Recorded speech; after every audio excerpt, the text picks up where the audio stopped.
So one of the important things to remember as we're moving toward the close here is that it's not just the ritual act itself that's effective. Often a divine power is harnessed to make that thing happen. Could be an angel, could be a demon, could be a ghost, could be a daimon. A daimon is a tutelary being. Socrates was said to have his own personal daimon that would speak him wisdom. But it can also be kind of a low level, just sort of demon, like a demonic figure that could be harnessed in these tablets. Sometimes a cursor would actually offer a gift to that deity. Sometimes the tablets themselves do the power.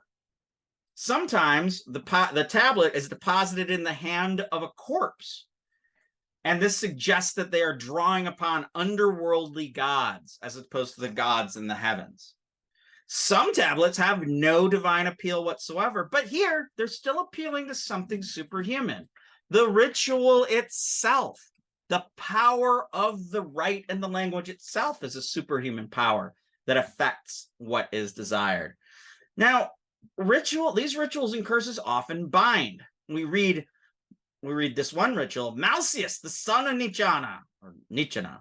His eyes, hands, fingers, arms, nails, hair, head, feet, thigh, belly, buttock, navel, chest, nipples, neck, mouth, cheeks, teeth, lips, chin, eyes, forehead, eyebrows, shoulder blades, shoulders, sinews, bones, medulla, don't know what that is, belly, penis, shin, and all of these things. I bind his business, profits, and health. The victim is thought to be bound to the sense that they cannot exert influence, and naturally failure will come to them. So binding, or katadesmo, as opposed to dedicating, anathema, in this case, I don't even need to make that point. Never mind, I don't like that point anymore. Okay, so what about magic words? We have a phrase that we talked about here called the vocis magicae. It's a Greek phrase, and a great example of it, well, it means like magical words. And generally magical words, when we call them vocis magicae, are thought to be magic words that don't have semantic value. They don't have meaning, but they do work. They somehow are able, by their very presence, by their repetition, by their writing, they do work. But that work is not conveying meaning. It's making a ritual effective or causing a curse. One of the most famous of these magic voces magicae is hocus pocus. Hocus pocus, boom, rabbit out of the hat. Well, hocus pocus is actually kind of a degeneration or a doggerel of the word hoc est corpus. This is the body. A priest would say that as he gives the sacrament. This is the body of Christ.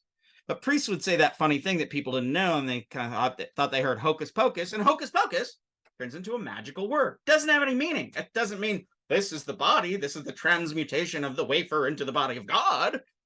Also, in modern days, we have abracadabra. Abracadabra, the magic happens. But abracadabra goes way back into the Greek and Latin. These days, contemporary sorcerers in one lineage don't say abracadabra, but say abrahadabra, to sort of regenerate the power of those words that have been taken aside by stage magic. So what's going on in these coefficients of magic? These odd words are scrambled up versions of words, lose semantic value. They don't give meaning. But in that loss, the magic words become more powerful as they become ritual actions themselves, uncluttered by semantic meaning. Remember when Bernd Otto was talking to us about sigils? In a sigil, you'll take the words of what you desire, and then you like mix them all around to make them into a symbol, so they no longer look like those words anymore. You meditate upon that symbol or focus on that symbol, and then discharge energy through that symbol, and it's thought to direct in a non-semantic way your brain to affect the energy to cause that change in the world. So here we have this image. Draw a line linking the individual letters of a word you desire to perform and transform into a sigil. So you would just write all the little letters, like, I don't know, big money. I'd go B-I-G-M-O-N-E, and then I'd look at that symbol and I'd go, oh, it doesn't say anything anymore. And I'd go, perfect. And I'd pull that image out and I would meditate upon it. So in some ways, by removing clear meaning from words or symbols, we make them more powerful magically. So here we get the coefficients of weirdness that's established by Malinowski, who's a thinker of magic who we haven't really looked at too much, but he's pretty important. So reading here, and I do think the coefficient of weirdness is an important aspect of understanding magic in general. Magic rituals are just kind of weird. I mean, their weirdness kind of is what makes them powerful. The incomprehensible utterances and outlandish names, the strange arrangements of letters and peculiar palindromes, these unusual and abnormal, in a word, magical. The anthropologist Malinowski's concept of a coefficient of weirdness may be useful in this regard. The voces magicae raise the coefficient of weirdness in a spell, setting it further beyond the bounds of ordinary speech. The speech as speech act becomes more powerful because it doesn't have a specific meaning.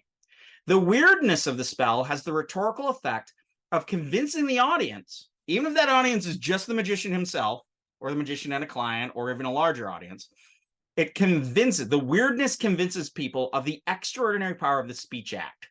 This is not just a normal wish expressed in words, but an efficacious one. This is not just an ordinary way of talking to a deity, but a particularly effective one that will do a thing.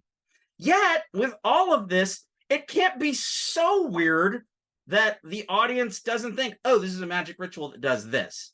So you can't go so far out that it has no context. But magic tends to get weird.